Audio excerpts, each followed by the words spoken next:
goal setting, discipline, having the resistance and trying to, come by that resistance. That's very good to do and to have as a skill. Throw out homework, worksheets, ominous buildings, hall passes, herds of students, grades, all of it. What would you build? If you start with the amazing thing that is a young person, how would you honor all of their strengths and abilities? How would you remember that this is about them? If Dewey was right, and education is not preparation for life, education is life itself, we need to do more than rebuild schooling. We need to rethink living. Welcome to the Education is Life podcast, where we're having honest discussions on the state of education, where it is, where it can be, and all of the stories in between. All right, welcome back to another episode of Education is Life. This is Rob. I'm here with Ozan today. Hi, Ozan. Hello. Thanks for joining us. Ozan is a current student at Greenfields. Can you tell us a little bit about yourself? So I am 12. I am currently in 6th grade, about to go to 7th in about 1 or 2 months. I play a lot of soccer, doing a lot of sports activities. I love food. I love games. I love a lot of stuff, especially chess. I play a lot of chess. Yeah, so full disclosure, Ozan has beaten me in chess. So that is very true. So Ozan, a lot of people out there, they're curious about what type of school Greenfields is, and they kind of hear about like, oh, this is what an adult says, but it's probably just the same as every other school. It's just a little bit different. We talked a little bit before you coming on today, and you said like 3 of the things you were interested in talking about were kind of the no assigned homework policy, what it is to have a growth mindset, and what goal setting is like. First off, how long have you been at Greenfields? So I came in when I was, maybe 9, I think. I think it was 3 or 4 years. And I think this is my 3rd year. And then next year is going to be my 4th, I'm pretty sure. All right. And did you come from a conventional school environment?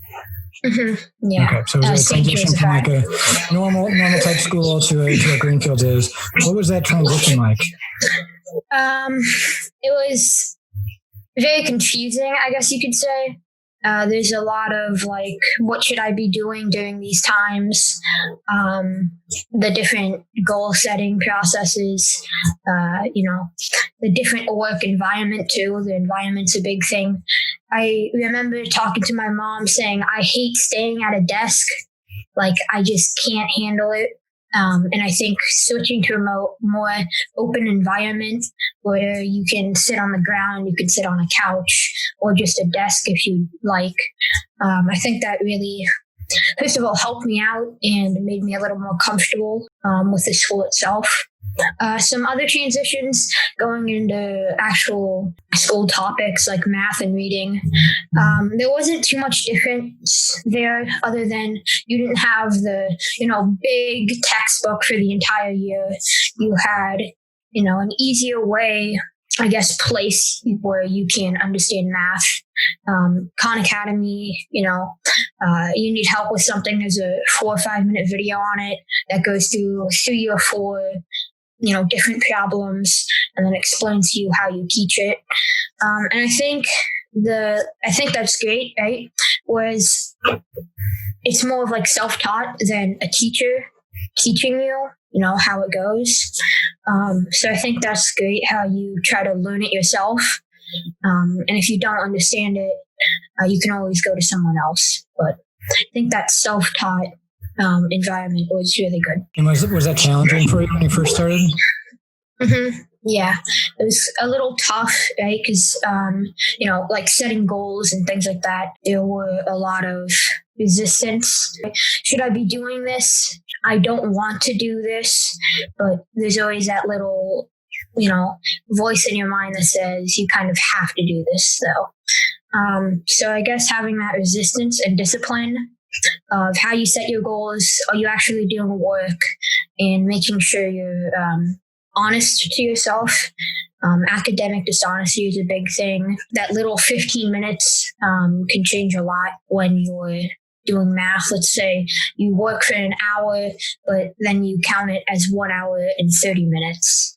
that's it's a big roadblock, I guess you could say, on getting ahead of other people and getting ahead of yourself. So it sounds like when you do this goal setting stuff, you seem to bring it up a couple times, that being kind of truthful to yourself and honest with yourself is a big part of that. Yeah.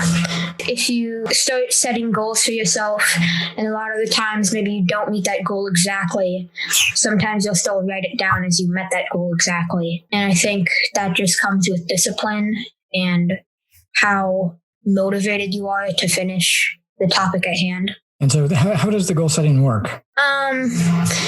Most of the time you kind of, you go to what's called an opening circle. For most of you, it can be like a homeroom or whatever.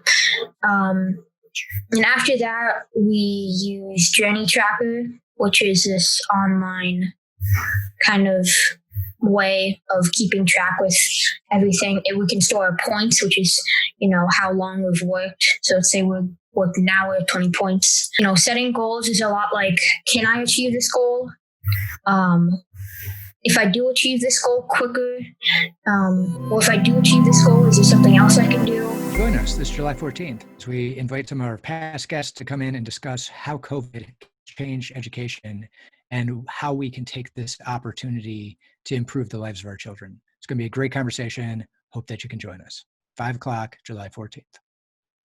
And it's a lot of making sure you don't put too much work on yourself. From like when I first started, I used to overload myself, right? I would say, hour of con, super easy. I'll be focused all the time. And then in reality, you only get, 30 minutes of con done. Someone asks you for help. You get a little distracted. You have to go to the bathroom. You get a snack break. And that is really just about working. You're going to have those little breaks in between. It's just, human, and a lot of people do that.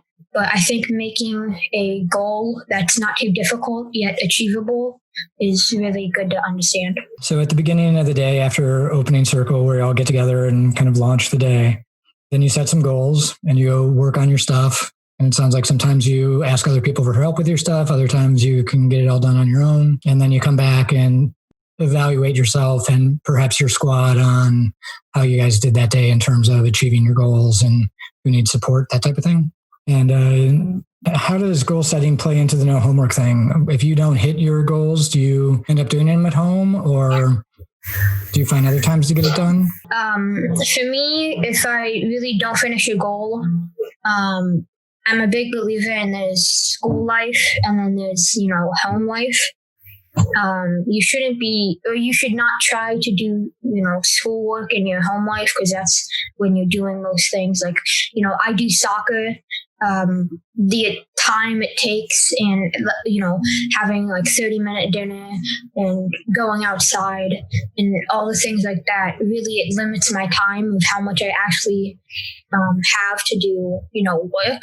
Like in the end, and whenever, Monday, Wednesday, Friday, which are my usual soccer days, I might have like 30, 45 minutes to do actual work before, I start relaxing and going to bed. And even that is very hard to do, because I can't just, come in here and say, I'm going to go work for 30 minutes. There's that big transition between soccer, working, dinner. Right? I know I'm very tired most of the time. My brain is usually not working all that well.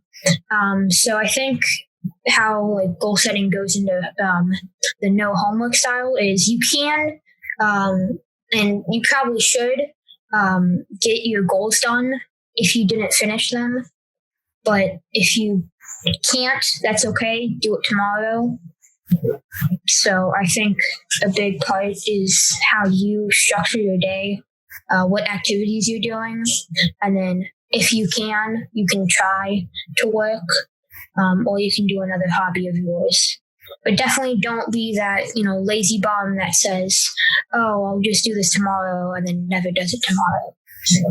As we're kind of learning like what makes sense to put off till the next day, what needs to get done. But it also sounds like it's important to you to make sure that you have some time outside of school to focus on non-academic type things. And so is that a motivation for you to make sure you get your normal schoolwork done? Yeah, it really is. Because I know at the end of the day, if I get my parents, like, they reward me if I reward me if I do a lot of academic and soccer stuff. And I think that having like a motivation to do your work is really good, right? If you don't have a motivation to do your work, you will keep slacking off, right? And like dive into a roadblock. And I think that's really hard to get out of. But I think having a structure of when I should get this work done, and if I get my work done, what is my prize, right? You don't have to think of something super big. You can think of something small. Oh, if I get my work done, I'll have 45 minutes to do this instead of actually work. And even though 45 minutes is not that long, well, it kind of is, but even though 45 minutes, it's not like 3 hours of playtime or whatever, it can still make your mood just that much better at the end of the day. And a lot of times can help you sleep better knowing that I got all my work done. I'm ready for tomorrow. So on top of it, just feeling good to get your work done, it sounds like you set up little rewards for yourself to help manage your own energy levels to get through the day. Mm-hmm. Yeah. So it sounds like you're building up some really good intrinsic motivation there in terms of you wanting to get it done and then figuring out what works for you to be able to get it done. That's great. What happens in the afternoon? Like what have been some of your favorite projects? Oh, the projects. Okay, the projects are, most of them are very fun. I always love the passion projects, obviously. It's basically a project to do whatever you want. You want to bake stuff. You want to get in that animation, animate stuff. So I think that's always a good one. What are you doing for a passion project this time? Oh, I'm doing 3D animation in Blender, so that's pretty cool. I've been working pretty hard on it, so I'm pretty proud of that. Cool. So you like the passion projects? What other ones? Mm-hmm. I really like the eShip. The business fair is always fun. How you can, earn money off of working hard, which is what happens in the real world. So I think that's always fun to do. And again, like the passion project, it's very free. You can basically sell or do anything you want. A lot of people had food, or I had ramen with Will. Some people had those T-shirts going around that I actually bought one of them. And I still wear it to this day. There's pencil holders, there's clay sculptures, there's drawings. So that's another one that's very free and kind of a do whatever you want type of thing. Really like to be creative. Yeah. The play one was pretty good. And I liked the play, the historical play. That was fun. And I also loved the chess one, obviously, because it was chess and I was already pretty good at chess. I'm even better now, though. Looking back at it, I feel so like, I don't think I'm as good. Like, I didn't know almost any of the openings. I think I might have learned like one opening then, but now I have such a greater knowledge. Not because of the project itself, but just for the motivation to do it. I think that project brought back a lot of the, motivation to do chess. And hey, look, I forgot about this thing because I'm so caught up doing my soccer stuff. How about I try it again? And after doing that process, it felt really good just playing a game that I've loved for so many years again. So that was always fun. And so to hear you talk about like how much better you've gotten at chess, was that part of like the project? Were there grades like, hey, you need to get this good at chess to be able to show that you got, like, we don't have grades, right? So like, how do you know that you successfully completed something? So during that chess project, we did a tournament. What we did is we have a tournament bracket, right? People face off against each other, then they move up to the next round. It keeps on going until there's two people left. And then, it's the finals. They play. Whoever wins is, I guess you could say, the champion, which was me. So that was really how we, I guess we could say, had our final grades. In the middle, though, we used chesskids.com.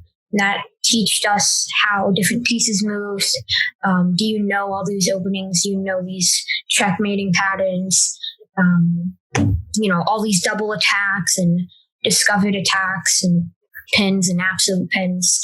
So I think that was another really good way of saying, hey, look, did you know this thing? If you did, great job. If you didn't, you should probably learn it before going on to the next level. So that was a really good way of grading. So there were different challenges that you had to master before you could move on. And by finishing those, you got quote unquote credit that you have completed the project. Yes. Cool. And the other thing you want to talk about was growth mindset. What does growth mindset mean to you? So growth mindset is I feel like it's a very big topic. I guess you could say in Greenfields, it's hard to move on if you don't have one of those growth mindsets, setting the goals, getting better every day, and doing, practice makes perfect. Keep on practicing your skills, how you structure the day, your different decisions. So I think having that growth mindset on, this person might have done it better than me, or I didn't do this challenge correctly. It's fine. I'll try to get it right the next time. And as long as you stick to your statement, right, that I'm going to get this better, or I'm going to get this better next time, that can be very rewarding. How do you think you've grown the most in your time at Greenfields? I think I've grown a lot about having the life skills to do stuff, the different facts that will actually help me in the real world. I think that's very good.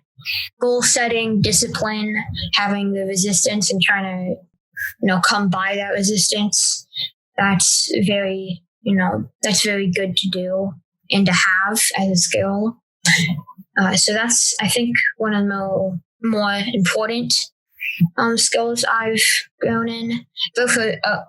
I've also grown in a lot of, presenting ways, I guess you could say.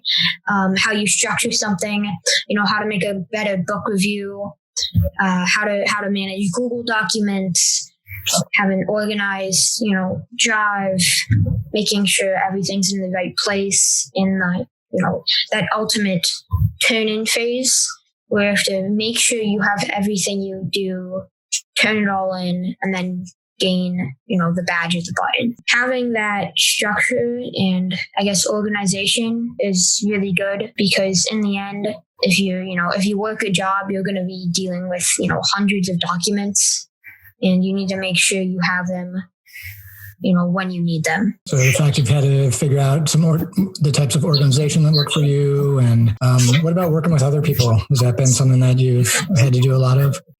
Yeah, that's definitely something I've worked on a lot. Talking to other people, how you interact with other people. If someone needs help or if someone's frustrated, how do you help them? How to get by having, a partner. Sometimes in some projects, you'll have that partner. And sometimes that partner won't always do their best. Maybe not because they can do their best, but because of other limiting factors like travel or things like that. So I think working with people and trying to find a good comparison, I guess you could say, works really well. And making sure you put, if you're doing a project or whatever, making sure you put your fair share of work into that project. Yeah, so working in teams is something that's always that's a challenge for lots of people, including adults. And the fact that you're getting that experience younger, I think, will definitely set you up for being able to handle it better than a lot of people I know. So in general, Ozan, do you like Greenfields? Do you like going to school? Waking up is hard. It takes me a while to wake up, but I love school. Mostly, there's sometimes where it's a little hard, or you don't get it your way, but it's almost impossible for that to not happen. That's just a world in where everybody is yourself, so everybody knows you, but nobody can read your mind at the end of the day. And sometimes you just have to live with what's given out. So I think that's a big thing, but I think the structure is really good. Having freedom, not being forced to sit in a class, listening to one person talk while raising hands, while instead you're going to this civilizations discussion about World War I and a small group of 5 that all know what they're talking about. It's a big difference, and I think that's what makes the environment come to life. Cool. Well, thanks for coming on today. Really appreciate it. And thanks for being at Greenfields. We love having you there. And you add so much to the community in areas that we didn't even talk much about. Your leadership and your empathy and how you just step in and help make it a better community and better place is really appreciated. Thank you for inviting me to this podcast. I usually don't, get on these big episodes or whatever, but this is definitely an experience. Well, the experiences that you have are the things that define who you are. So I'm glad you were able to come on, and we'll talk to you soon. Thanks for joining us. If you enjoyed what you heard, please subscribe and tune in next time for a fresh new episode of Education is Life.